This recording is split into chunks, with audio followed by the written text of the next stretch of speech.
This is a 4-exercise glute routine that you can complete wherever you are. The exercises are chosen to be very gentle on the knees, require no equipment, and can be tailored to be made easier or more difficult.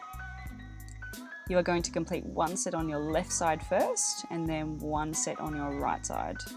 You can then return to the start for 1 to 2 more sets per side. So starting on your elbows and knees, we'll start with hip circles or hip cars. Bring your left hip into full hip flexion, abduction, and then extension, and then reverse to bring your leg back to the start again. The key here is to keep your hips level with the ground and your back straight.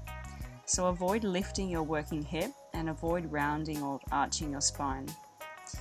You can keep your spine still by engaging your abs and keep your ribs held down. And if you're feeling this through your lower back, you're likely allowing too much movement in your spine. So it's really important to keep it still.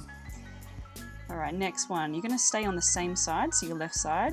We're going to do hip extensions, again focusing on keeping your hips level with the ground and your spine completely still.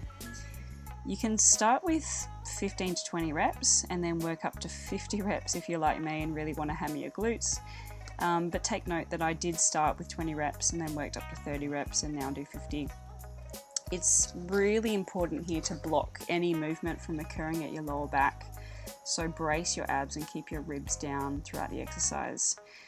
It's common to see a lot of spine movement happening here, especially when you lift your knee and you try to use momentum to kick that leg higher.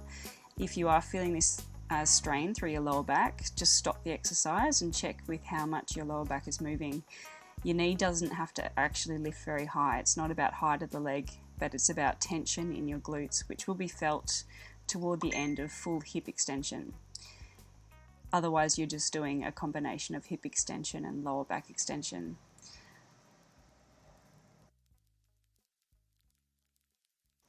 Then we're going to stand up for the skated to curtsy squats.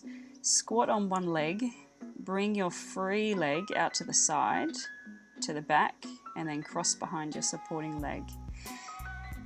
Again, keep your spine straight and focus on a large hip bending movement rather than a large knee bending movement. The aim is to touch the ground with each rep, keeping the spine as straight as possible.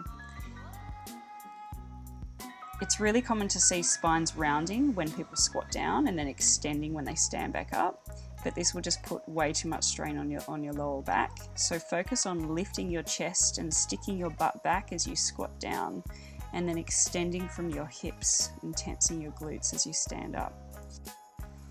Also shift your weight accordingly so that you have minimal weight on the sliding foot. So I usually do this on a polished floor with socks on or something like that. So it is a real sliding action. You want the weight to be, 90% on that supporting leg or even more. Sometimes I do this with the foot a little bit elevated off the ground. And the next one is a single leg hip bridge with leg spreads. That's not the actual name, but I just got a little bit creative. So you're going to lie on your back, extend your hips up, keep your lower back flat, and keep your hips level with the ground. That is really challenging. So you're going to move your leg out and back in to align your knees together with each rep. And again, keeping that back flat by rotating your hips back. This is quite advanced to keep the hips level, so just do 5 reps and pay very close attention to your technique. So that's one set on your left side, and now we're going to do one set of everything on your right side. Starting with the hip circles. So the main key points here are to keep the hips level with the ground. So that free leg is really going to want to hike up to the sky, but just do your best to keep it down. I'm probably letting it move a little bit too much just to show you the movement. Your movement might be quite small. You might not really be moving that leg very high at all, and that's fine. The main thing is that you feel it through your hips, not through your lower back. The other important bit is to keep the spine straight, so not allowing the spine to round and then arch. Moving on then to the hip extensions, you may start with 20 reps or you might go up, right up to 50 reps. So keeping the hips level and also keeping that spine still. Avoid that action of allowing your spine to round and then extend. Doesn't matter how high the knee goes here either, it's just about feeling it through the glutes. So throughout this, I'm keeping my ribs down and bracing my core muscles quite strongly to avoid any spine movement.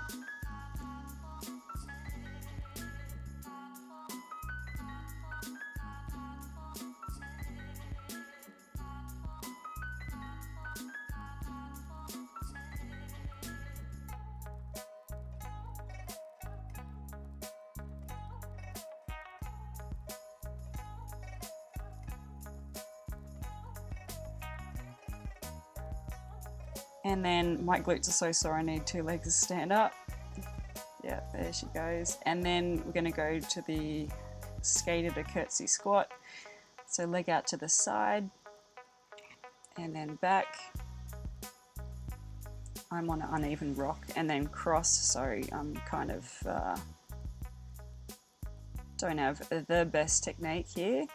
Leg to the side, back and cross. So remember, minimal weight on that free leg, and focus on a hip bend and keeping the spine as straight as possible. So I'm not feeling this in my lower back when I do this, even though there's a little bit of back movement.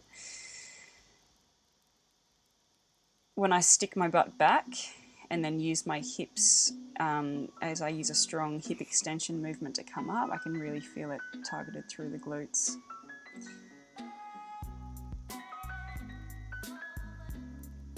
The glutes are already pre-exhausted from the previous exercises, which is why I'm doing everything on one side through and then doing everything on the other side.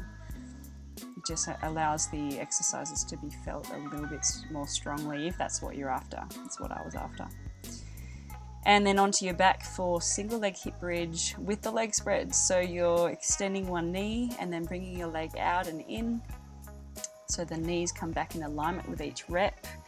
The big challenge here will not to allow your left hip to drop. So the left leg is the free leg, and that's the side of the hip that's going to want to drop down. So you have to really push strong through your opposite heel to keep those hips level. So that's one set on each side. I would then go back to the beginning and complete a second set, or you may choose to do another 2 sets to make that 3 sets in total. That's what I did that day.